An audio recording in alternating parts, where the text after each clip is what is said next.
우리가 신앙생활 하다 보면 가끔씩 드는 생각이 있을 것입니다. 하나님은 정말 가혹하시다 하는 그런 생각입니다. 물론 그것은 하나님에 대한 오해입니다. 그런 생각이 드는 이유 중에 하나는 우리가 절대 포기할 수 없다고 생각하는 것을 하나님이 요구하실 때가 많기 때문입니다. 우리가 하나님께 99%를 다 드린다고 해도 그것에 관심을 갖지 않으신다는 생각이 참 많이 듭니다. 어디에 관심이 있겠습니까? 우리가 드리지 못하고 있는 나머지 1%, 거기에 하나님은 관심을 가지고 있습니다.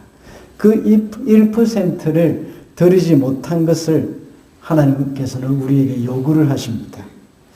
왜 그것을 요구하실까요? 하나님이 우리에게 있는 것 다 기어코 다 빼앗아 가야 속이 시원하기 때문이 아닙니다. 우리가 하나님께 드리지 못한 것 아주 작은 1%, 이것 때문에 우리가 망할 수도 있기 때문입니다. 반대로 우리가 나머지 1%를 하나님께 다 드릴 때에 그것이 우리에게 큰 유익이 되기 때문이기도 합니다. 우리가 하나님과의 관계에서 하나님, 이것만은 안 됩니다 라고 부르짖고 거부를 합니다. 그렇지만 결국은 그것을 하나님께 서렌더해야 한다는 것을 누구보다 자기 자신이 더 잘 알고 있습니다. 우리가 잘 아는 아브라함도 역시 하나님께서 백세해 주신 아들 이삭을 정말 소중하게 길렀고 그를 무척이나 사랑했습니다. 그런 가운데서 아브라함은 점점 더 이삭을 하나님보다 더 사랑하면 안 된다 하는 마음을 가졌을 것입니다. 자기도 모르게 그 마음 가운데 계속 그것을 리마인드를 했을지도 모릅니다. 하루하루 그런 삶을 살아가는 동안 아브라함은 청천벽력 같은 하나님의 음성을 듣게 됩니다. 너의 사랑하는 독자 이삭을 내게 번제로 바쳐라 하는 말씀입니다. 그리고 이삭을 바치러 모리아 산을 향해 가는 그 3일, 그 3일의 길은 아브라함에게는 가장 힘든 시간이었습니다. 그는 밤에 잠을 이루지 못했을 것입니다. 3일 길을 가는 동안 그는 자신과의 싸움을 했었고 마침내 하나님께 아들 이삭을 포기하는 시간을 가지게 되었던 것입니다. 아브라함은 선뜻 이삭을 데리고 나서긴 했지만 3일 길을 가면서 처절한 그 고뇌의 시간을 가졌던 것입니다. 오늘 우리가 봉독한 본문에서도 역시 고뇌의 끝에 결심하는 야곱의 결단을 엿볼 수가 있습니다. 야곱은 자기가 가장 사랑하는 아들 요셉을 잃었습니다. 벌써 20년이 훌쩍 지났지만 그 슬픔은 여전합니다. 그의 동생 베냐민을 볼 때마다 요셉이 생각이 나서 정말 견딜 수가 없었을 것입니다. 그런 가운데 베냐민까지 내어져야 할 처지가 되었습니다. 야곱은 아들들이 이집트에 다녀왔을 때부터 오랫동안 고민을 해왔습니다. 그리고 그의 넷째 아들 유다의 설득으로 마침내 베냐민을 보냅니다. 그러면서 하는 말이 내가 아들을 잃게 되면 이루리로다 하고 말을 합니다. 우리 성도들의 삶에 있어서도 꼭 간직하고 싶고 잃어버리고 싶지 않은 것이 있습니다. 그것이 심해지면 하나님보다 더 소중하게 여기게 되어서 우상이 되기도 합니다. 그것이 우상이 될 때는 우리의 신앙적 영성에 심각한 피해를 주게 됩니다. 그래서 하나님은 우리가 그것을 포기하고 내려놓기를 원하십니다.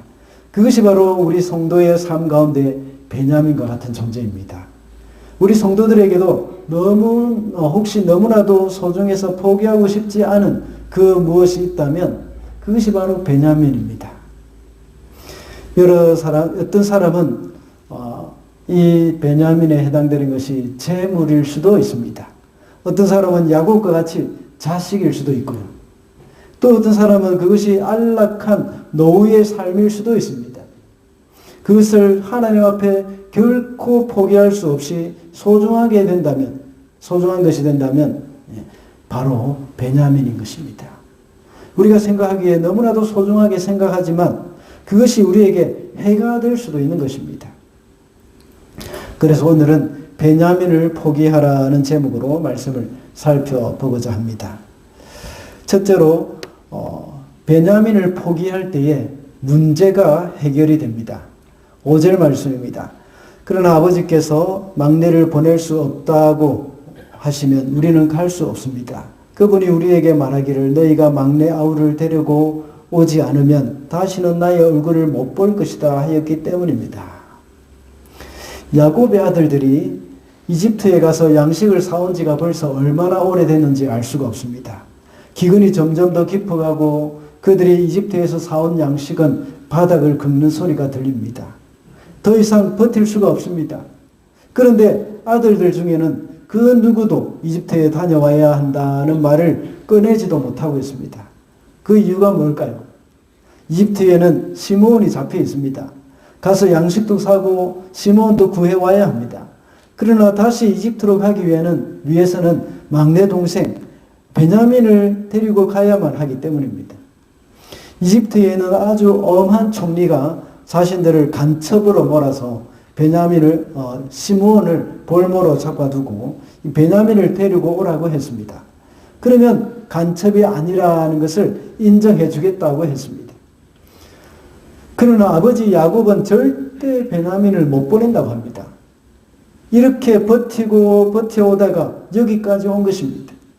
베냐민을 데려가지 않고는 이집트에 가서 양식을 살 수 있는 방법도 없으며 시므온을 데려올 수도 없습니다. 야곱이 베냐민을 붙들고 있는 한 문제 해결은 불가능합니다. 야곱은 이제 시므온도 잃어버렸다고 생각을 했을 것입니다. 그래서 그를 찾아올 생각보다는 어떻게 하든지 버텨볼 생각을 했을 것입니다. 그러다 보면 기근이 끝이 나고 양식 문제도 해결될 수 있을 것이라고 생각을 했을 것입니다. 그러나 기근은 그칠 줄을 모르고 또 양식은 어느새 바닥이 났습니다. 어쩔 수 없이 이집트로 다시 내려가서 양식을 사와야 했습니다. 그러나 이집트로 가기 위해서는 베냐민을 데리고 가야 합니다. 그러나 야곱으로서는 결코 베냐민을 보낼 수가 없는 것이죠. 우리의 삶에서도 역시 이와 같이 풀 수 없는 문제들이 많이 있습니다. 만약 야곱 혼자만의 일이라면 끝까지 한번 버텨볼 수도 있습니다. 그러다가 시간이 지나면 해결이 되는 경우도 있습니다. 그래서 외삼촌 라반의 집에서 야곱이 종살이를 할 때도 20년이나 아주 잘 버티고 끈기도 갖고 있었습니다. 그러나 이번 일은 좀 다릅니다. 이번 일은 참고 기다려서 해결되는 일이 아닙니다. 혹시나 싶어서 지금까지 좀 더 기다려왔지만 한계가 온 것이죠. 이제 더 기다리다가는 가족들이 굶어 죽을 지경입니다. 야곱이 결단을 해야만 합니다. 우리도 역시 이런 문제들이 많이 있을 것입니다. 저도 역시 담임 목사로서 여러 가지 결정을 해야 하는 경우가 많습니다. 그런 결정을 할 때는 곧바로 결정을 하지 않고 갈 때까지 가는 경우가 많습니다. 완전히 D-Day까지 가는 겁니다. 개인적인 문제로 결정을 해야 한다면 오히려 쉬울 것입니다. 그런데 교회 공동체의 문제일 때는 정말 쉽지 않은 부분들이 많이 있습니다. 아마 여러분들도 마찬가지일 것입니다. 여러분 개인의 일보다 가족의 일일 경우에 더욱 쉽지 않습니다. 우리 성도들은 자기 스스로가 해결할 수 없는 일들이 있습니다. 그런데 그런 것을 자신이 해결을 하려고 해서는 안 되는 것이죠. 그러나 자기가 판단하고 자기가 책임을 져야 하는 일에 대해서는 그것을 회피해서는 안 됩니다. 먼저 이것이 자기의 책임 아래 있는 것인지 그것이 아닌지를 잘 생각하고 판단을 해야 합니다. 하나님이 우리 성도들에게 이런 어려운 문제를 주시는 이유가 무엇일까요? 그것은 우리의 신앙을 한 단계 더 성장시키기를 원하시기 때문입니다. 그래서 우리가 붙들고 포기하기를 싫어하는 그 소중한 것을 내려놓기를 원하기 때문입니다. 그렇게 함으로써 우리가 하나님을 더 많이 의지하는 그런 훈련을 시키는 것이죠. 세상 사람들은 성숙했다고 할 때에 그 사람이 얼마나 독립적으로 일을 잘 처리하느냐를 두고 판단하는 경우가 많습니다. 그러나 신앙의 성숙은 다릅니다.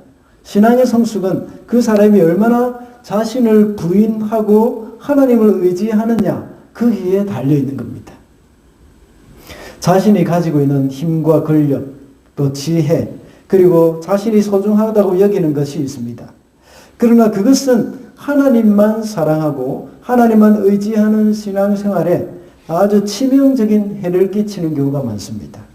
만약 그것을 끝까지 붙들고 있게 되면 그것이 우리 스스로에게도 아주 해로운 것이 될 뿐만 아니라 내가 소중히 여기는 그것까지도 잃을 수가 있기 때문입니다.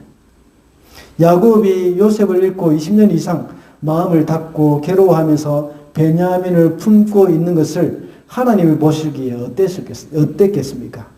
너무나도 안타까웠을 것입니다. 만약 이 상황에서 야곱이 베냐민을 놓지 않고 계속해서 붙들고 있었다면 슬픔 가운데서 인생을 마감하게 될 그 야곱, 얼마나 비참하게 되겠습니까? 야곱은 슬픔을 딛고 일어나서 하나님께로 나아가야 합니다. 그런데 포기하지 않고 붙들고 있는 베냐민이 그에게는 큰 걸림돌이 되었던 것입니다. 그는 그것을 붙들고 있으면 행복할 줄 알았지만 그러나 그것을 놓아야 행복하게 되는 것입니다. 그뿐만 아니라 이미 성인이 다 된 베냐민에게도 역시 건강하지 못한 자아상을 갖게 만드는 꼴이 되는 겁니다. 아마 당시 베냐민은 30세 정도 되는 그런 나이로 추정할 수가 있습니다. 그런 성인을 그는 마치 어린아이와 같이 품고 있고 그냥 과잉 보호하고 있는 것입니다. 베냐민은 이제 성인으로서 이 독립적인 개체입니다. 그런데 이렇게 아버지의 품에서 벗어나지 못하고 있다면 결국 나이가 들어도 성인아이로 남게 되는 겁니다. 그러나 야곱이 만약 베냐민을 놓아주고 이집트로 가게 해준다면 모든 문제가 해결이 됩니다. 70명이나 되는 그 가족들을 먹여 살릴 수 있는 그 양식을 구해올 수 있는 겁니다. 그리고 이집트에 갇혀있는 시므온도 역시 구해올 수 있습니다. 그뿐만 아닙니다. 베냐민을 포기함으로써 요셉을 잃고 슬픔 가운데 갇혀있는 야곱 자신도 해방될 수 있는 길입니다. 더 나아가서 아버지의 품에서 성인 아이로 있던 베냐민도 역시 자유롭게 될 수가 있게 되는 겁니다. 그러므로 베냐민을 포기할 때에 문제가 해결된다 하는 사실을 우리는 기억해야 하겠습니다. 둘째로 베냐민을 포기할 때에 모두가 살 수 있습니다. 8절 말씀입니다. 유다가 아버지 이스라엘에게 말하였다. 제가 막내를 데리고 가게 해주십시오. 그러면 우리가 곧 떠나겠습니다. 그렇게 하여야 우리도 아버지도 우리의 어린 것들도 죽지 않고 살 수 있을 것입니다. 야곱과 그의 아들들이 실랑이를 하고 있을 때에 유다가 말을 이어갑니다. 유다의 두 번째 이야기죠. 이제 유다가 나설 수밖에 없습니다. 큰아들 르우벤은 이미 라헬의 여종이자 또 야곱의 첩인 빌하와 동침함으로 말미암아 아버지의 눈밖에 난 아들이었습니다.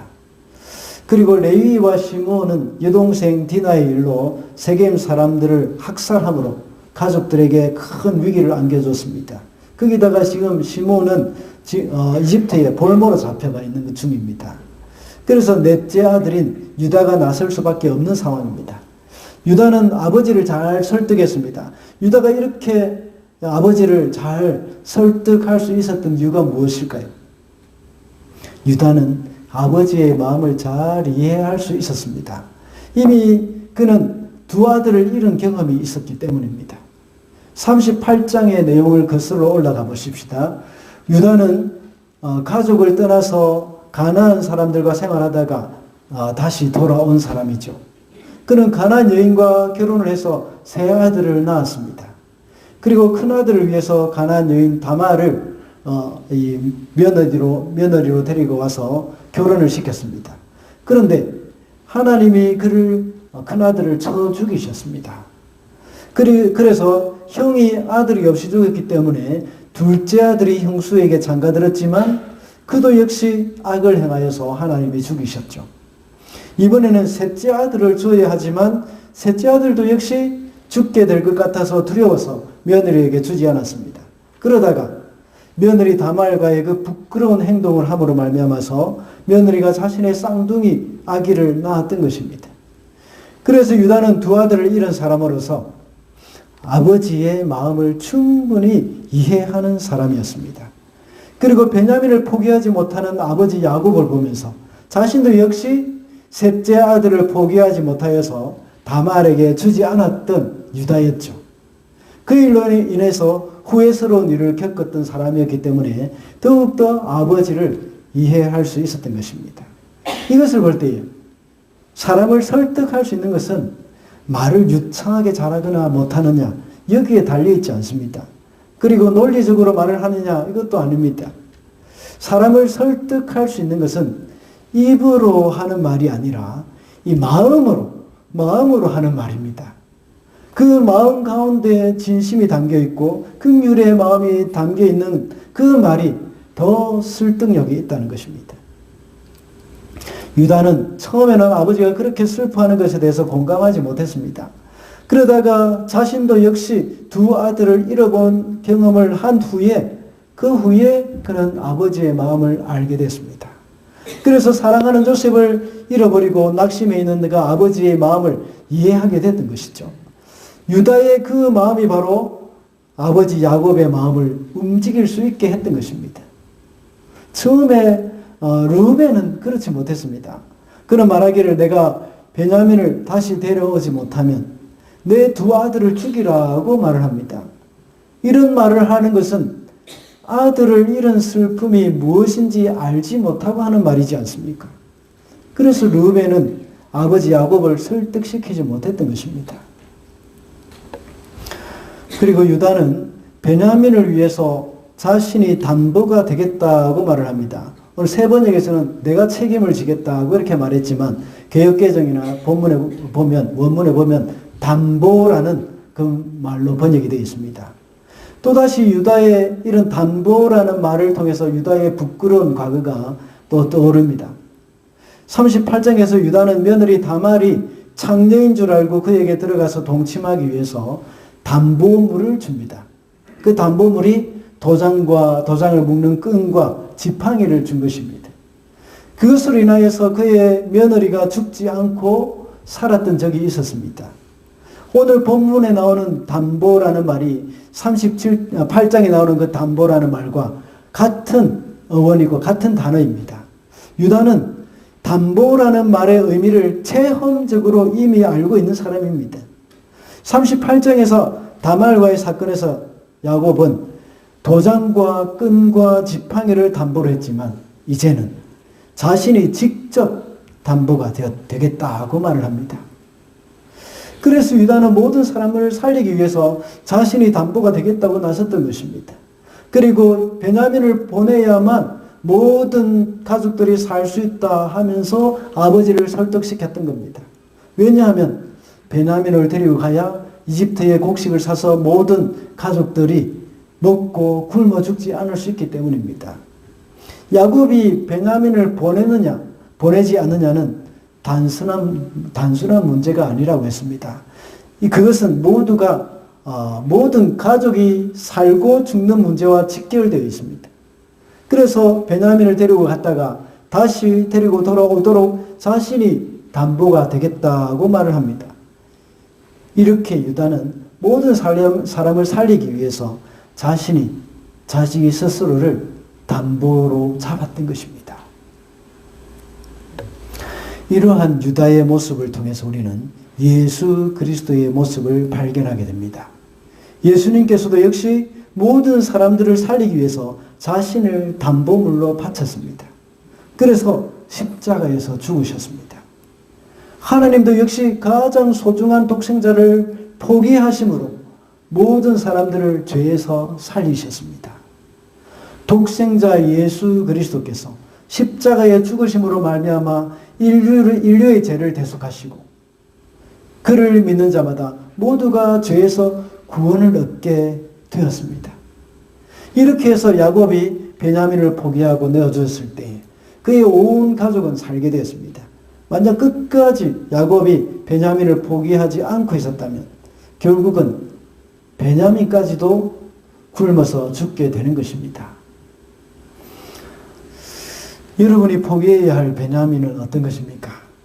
그것으로 인해서 공동체가 살아나고 공동체에 유익이 된다면 기꺼이 포기할 수 있어야 합니다.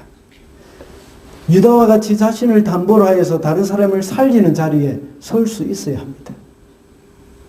하나님의 백성은 일생에 몇 번은 이런 도전이 주어집니다. 대단히 부담스러운 그런 책임을 져야 하는 순간이 옵니다. 앞서 첫 번째 대지에서 하나님이 우리에게 이런 어려운 문제를 주시는 이유가 무엇이라고 했습니까? 그것은 우리의 신앙을 한 단계 더 성장시키기 위한 것입니다. 이런 일은 굉장히 부담스러운 일이기는 하지만 또 한편으로 우리에게 큰 복입니다. 야곱은 이럴 때 어떻게 반응했습니까? 오늘 본문 6절에 보면 이렇게 말하고 있습니다. 어찌하려고 너희는 아우가 있다는 말을 그 사람에게 해서 나를 이렇게도 괴롭히느냐. 아들을 원망하고 있는 겁니다. 이렇게 원망하는 말을 할 때에 공동체 안에 전혀 도움이 되지 않습니다. 오히려 공동체를 분열시키게 되는 겁니다. 이런 원망의 말은 자신의 책임을 회피하는 것이고 다른 사람에게 잘못을 뒤집어 씌우는 것입니다. 야곱은 자식들을 원망하면서 자신이 베냐민을 포기하지 않고 내어놓지 않는 것에 대한 책임을 지지 않으려고 하고 있습니다. 오히려 동생이 있다는 말을 한 자식들에게 그 책임을 떠넘기려고 하는 것입니다. 그러나 결국 베냐민을 내어놓는 것이 모두를 살리는 길임을 그는 깨닫게 됩니다. 그리고 유다는 자신이 책임을 지겠다고 말을 했죠. 책임을 질 때 베냐민을 데려갈 수 있게 되었고 그 기근으로부터 모든 가족들을 다 살릴 수 있게 되었습니다. 우리 주사랑교회가 이 땅 뉴질랜드와 해밀턴 땅에서 책임이 있다는 것 우리는 잊어서는 안 됩니다. 이 땅의 영적인 부흥을 위해서 그리고 이 땅에 무너져가고 있는 그 교회들과 영적인 상황에 대해서 우리가 해야 할 일들이 많이 있습니다. 많은 영적인 도전들이 우리 주사랑교회에 오고 있습니다. 또 여러분 성도님 한 사람 한 사람들에게도 그 영적인 도전이 느껴질 것입니다. 지난 7월 첫째 주일 2주 전이었죠. 그날 가서 제자 삼으라는 제목으로 말씀을 드린 적이 있습니다. 우리가 있는 이곳 해밀턴 지역에 죽어가고 있는 영혼들, 또 무너져가고 있는 교회들, 그리고 진리에 대적하고 쾌락에 빠져있는 이 땅을 향해서 우리가 가만히 있다고 해서 우리는 지옥 가는 것은 아닙니다. 우리가 가만히 지금까지 해오던 대로 우리만 잘 먹고 잘 사면 되는 것만으로 만족했어도 누가 뭐라고 말하는 사람 아무도 없습니다. 그러나 지금 이웃의 키위 교회가 문을 닫고 마을이나 퍼시픽 사람들이 온갖 범죄에 연루되어 있어도 우리는 상관없다고 생각해서는 안 됩니다. 또한 우리만 잘하면 된다는 생각 이것도 버려야 합니다. 앞서 말씀을 드렸듯이 이런 부담스러운 문제가 우리에게 던져진 것은 하나님의 은혜입니다. 우리가 신앙적으로 한 단계 더 자라날 수 있는 기회입니다. 저와 여러분이 신앙적으로 자라날 수 있을 뿐만 아니라 우리 주사랑교회도 역시 하나님 앞에서 한 단계 더 성숙할 수 있는 그런 기회가 되는 것입니다. 그러므로 거기에 대한 책임이 우리에게 있다는 것을 잊어서는 안 됩니다. 야곱이 자기의 아들들을 원망하고 있는 것과 같이 우리도 역시 책임을 지지 않기 위해서 다른 것들을 원망해서는 안 됩니다. 키위 교회가 너무 안일하기 때문이다 라고 말하면서 그들에게 책임을 돌려서는 안 됩니다. 그 사람들이 가정에서 자식 교육을 제대로 시키지 못했기 때문이라고 하면서 그들에게 책임을 돌려서는 안 됩니다. 그렇게 말하면서 나에게 있는 베냐민을 포기하지 않는 것에 대해서 합리화시켜서는 안 되는 것입니다. 그들을 원망하면서 베냐민을 내어놓지 않는다면 결국은 모두가 죽게 됩니다. 심지어 야곱이 아끼고 사랑하던 베냐민조차도 양식이 없어 굶어 죽게 되는 결과가 나오는 것입니다. 이러한 도전 앞에 우리 모두가 살 수 있는 방법은 바로 우리에게 있는 베냐민을 포기하는 것입니다. 저와 여러분이 이런 뉴질랜드에 어두워가는 영적인 상황이나 무너져가는 교회를 위해서 우리의 베냐민을 내어놓고 포기를 한다면 모두가 살아나게 됩니다. 베냐민도 역시 잃지 않게 됩니다. 지금 여러분에게 있는 베냐민 무엇이겠습니까? 여러분이 포기하기 싫은 시간일 수도 있습니다. 여러분의 쉼을 위해서 그리고 좋은 편안함이나 취미생활을 위해서 확보해 놓은 시간, 그것이 바로 베냐민일 수도 있습니다. 그것을 포기하고 다음 세대 공간 확보를 위한 준비위원 내가 헌신하겠습니다 하고 이렇게 자원하는 분들이 많이 있으시기를 바랍니다. 그리고 또 여러분이 그동안 모아놓은 물질이 또 베냐민일 수도 있습니다. 그 물질을 가지고 나의 노후를 위해서 차곡차곡 모아놓고 이제 좀 더 편안하게 남은 생활을 하고 싶은 그 욕망이 바로 베냐민일 수도 있습니다. 그것을 포기하고 주를 위해서 사용할 때에 하나님께서는 그것을 귀하게 사용하실 것입니다. 저는 많은 분들로부터 우리 교회 공간이 필요하다는 말을 들었습니다. 그리고 그와 함께 그 공간 마련을 위해서 기꺼이 헌신하고자 하는 그런 마음 여러분도 다 함께 가져 주시기 바랍니다. 그것도 역시 베냐민을 포기하는 것이죠. 이 시대를 위한 하나님의 도전 앞에 여러분의 베냐민을 포기하지 않고 책임을 회피할 때는 사람을 살릴 수가 없습니다. 그리고 다음 세대에게 하나님의 비전을 전수해 줄 수도 없습니다. 오히려 여러분이 안고 있는 그 내어놓지 않는 그 베냐민까지도 죽게 만들 수 있다는 것을 우리는 잊어서는 안 되겠습니다. 그리고 베냐민을 포기할 때에 모두가 살 수 있다 하는 것을 기억해야 하겠습니다. 마지막으로 베냐민을 포기할 때 요셉까지 얻게 됩니다. 15절 말씀입니다. 사람들은 선물을 꾸리고 돈도 갑절을 지니고 베냐민을 데리고 급히 이집트로 가서 요셉 앞에 섰다.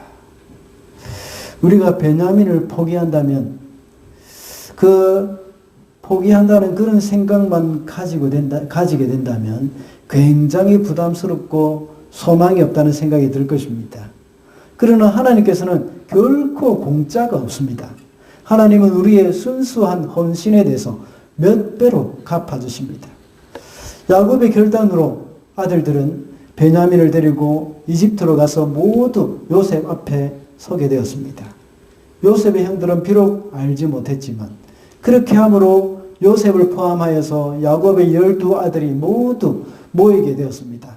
인류 구속사를 위해서 쓰임받는 야곱의 아들들입니다. 야곱을 비롯해서 그의 아들들은 아직도 요셉이 살아있는 줄 알지 못했습니다. 그리고 야곱의 아들들이 모두 요셉 앞에 섰지만 요셉을 알아보지 못했습니다. 그러나 이 일이 계기가 되어서 나중에는 요셉이 자신의 신분을 밝혔고 야곱은 요셉을 만나게 되었습니다. 결국 야곱은 요셉과 함께 이집트에 살게 되었죠. 그리고 그가 죽을 때는 요셉을 포함하여서 모든 아들들을 축복하였습니다. 이렇게 요셉이 베냐민을 포기했을 때에 야곱이 베냐민을 포기했을 때에 야곱은 요셉까지 얻게 되었습니다. 야곱은 베냐민을 포기했을 때는 마지막 남은 1%까지 포기한 것이라고 할 수 있습니다. 요셉을 잃었다고 생각할 때도 그나마 위안이 되었던 것은 바로 베냐민이 남아 있었기 때문입니다. 요셉을 잃은 후로 야곱은 베냐민을 놓치려고 하지 않았습니다. 야곱은 베냐민을 항상 자신의 눈앞에 두고 있어야 마음이 놓이는 겁니다. 그 전에 요셉을 보내버렸을 때에 형들에게 한번 갔다 와보라고 이렇게 보냈을 때에 요셉을 잃어버렸죠. 이제는 더 이상 베냐민을 잃고 싶지 않은 것입니다. 그래서 항상 자기 눈앞에 있어야 하는 겁니다. 만약에 베냐민이 보이지 않으면 견딜 수가 없는 야곱이었습니다. 20년이라는 긴 세월 동안 요셉을 잃은 슬픔에서 헤어나오지 못했습니다. 다른 아들들의 위로가 소용이 없었습니다. 그런 모든 사람에게 마음을 닫았습니다. 이제 남은 것은 베냐민밖에 없었고 베냐민이 바로 자신의 생명과 결탁되어 있는 그런 존재였습니다. 베냐민이 없으면 그는 죽은 목숨과도 같았습니다. 그러나 야곱은 유다의 설득으로 인해서 베냐민까지 포기했습니다. 더 이상 그에게 남는 것이 없었습니다. 그러나 하나님은 베냐민을 포기한 야곱에게 베냐민뿐만 아니라 요셉까지도 돌려주셨습니다. 우리는 베냐민과 같이 소중한 것을 포기할 경우에 모든 것이 끝날 것이라고 생각을 합니다. 그러나 하나님은 우리에게 포기한 것을 돌려주실 뿐만 아니라 더 좋은 것까지 다 돌려주시는 분이십니다. 우리가 잘 아는 아브라함을 생각해 보십시다. 아브라함은 하나님이 약속하신 가나안 땅에 도착했습니다. 소유가 점점 늘어났죠. 그래서 함께 온 조카의 종과 아브라함 자신의 종이 서로 다투는 일까지 벌어지게 되었습니다. 그래서 아브라함은 조카 롯에게 먼저 선택권을 줬습니다. 그래서 롯은 비옥한 소돔 땅 다 자기가 차지했습니다. 아브라함은 조카 롯을 먼저 보내고 양보하고 비옥한 땅에 대한 소유권을 다 포기했습니다. 그리고 롯이 떠나간 후에 하나님이 아브라함에게 찾아오셔서 약속하셨습니다. 이 모든 땅을 내 소유로 주겠다고 했습니다. 롯이 차지한 그 비옥한 소돔 땅, 그것을 제외하고 나머지 땅을 너에게 주겠다는 그런 약속의 말씀이 아니었습니다. 그것까지도 다 포함해서 내 눈을 동서남북을 바라보라. 네가 보는 모든 땅을 내가 다 주겠다 하고 말씀하신 것입니다. 아브라함이 땅에 대한 마음을 포기했을 때에 하나님이 주신 약속입니다. 이것이 바로 하나님의 원리입니다. 우리가 작은 것을 포기했지만 하나님은 훨씬 큰 것을 주십니다. 예수께서도 자신을 들이셨을 때에 빌립보서 2장의 말씀과 같이 그를 지극히 높여서 하나님의 모든 이름 위에 뛰어난 이름을 하나님께서 주셨다고 말씀하고 있습니다. 예수께서는 하나님의 본체시지만 하나님과 동등됨을 취할 것으로 여기지 아니하시고 또 오히려 자기를 비어 종의 형체로 나타나서 십자가에 죽기까지 복종했다고 했습니다. 하나님과 동일을 한 분이시지만 하나님의 본체 자체이지만 하나님과 동일하게 취하실 수 있는 그 권리, 이것을 포기하셨습니다. 그래서 스스로 낮추셔서 비천하게 되어졌던 겁니다. 그렇게 할 때에 하나님은 더 큰 영광을 받게 해주셨습니다. 이렇게 예수께서도 가장 소중한 생명을 포기하셨을 때에 하나님은 부활의 영광뿐만 아니라 더 큰 것까지도 다 주신 것입니다. 중요한 것은 아직도 붙들고 있는 마지막 영역을 포기하는 것입니다. 야곱에게는 그것이 베냐민이었습니다. 그것을 포기했을 때 요셉까지 얻게 되었습니다. 여러분 중에 혹시 나는 죽어도 이것을 포기하지 못한다 하고 생각하는 사람이 있습니까? 그것을 포기하는 것은 내 생명을 포기하는 것 같다 하는 그런 생각이 있습니까? 그것이 없으면 모든 것이 끝이라는 생각이 들 수도 있습니다. 그러나 그것을 내려놓고 포기하는 순간 하나님은 우리가 상상하지 못한 놀라운 것으로 보상해 주십니다. 우리는 더 좋은 것을 얻기 위해서 소중한 것을 드리는 것이 아니라 주님이 기뻐하시는 일이기 때문에 기꺼이 드릴 때에 하나님은 그것을 갑절로 갚아주실 것입니다. 말씀을 맺겠습니다. 오늘은 베냐민을 포기하라는 제목으로 말씀을 살펴봤습니다. 베냐민을 포기할 때에 문제가 해결된다고 했습니다. 그리고 베냐민을 포기할 때에 모두가 살 수 있고 요셉까지도 얻게 된다고 했습니다. 우리 성도가 결코 포기할 수 없다고 생각하는 것이 있을 것입니다. 99% 포기한다고 하더라도 1% 포기하지 못한 것이 있으면 그것이 우리에게 올무가 될 수도 있습니다. 그것을 포기하지 못할 때 우리의 영혼에 치명적인 것이 될 수도 있습니다. 그래서 하나님은 우리를 위해서라도 그것을 포기하기를 원하십니다. 하나님은 우리 성도들에게 이런 해결하기 어려운 문제를 던져주심으로써 우리의 신앙을 더 성장시키기를 원하십니다. 우리가 가지고 있는 소중한 것을 포기함으로써 문제가 해결되고 그것으로 인하여서 우리가 한층 더 성숙하게 되는 겁니다. 우리가 포기하지 않고 움켜쥐고 있다면 우리 자신에게도 해가 될 뿐만 아니라 포기하지 못하고 있는 그것까지도 잃게 된다는 것을 우리는 기억해야 하겠습니다. 그렇지만 그것을 내려놓을 때 하나님은 갑절로 갚아주실 것입니다. 그러므로 우리가 가지고 있는 소중한 것들을 주님을 위해 기꺼이 드릴 수 있는 저와 여러분이 되시기를 바랍니다. 기도하겠습니다.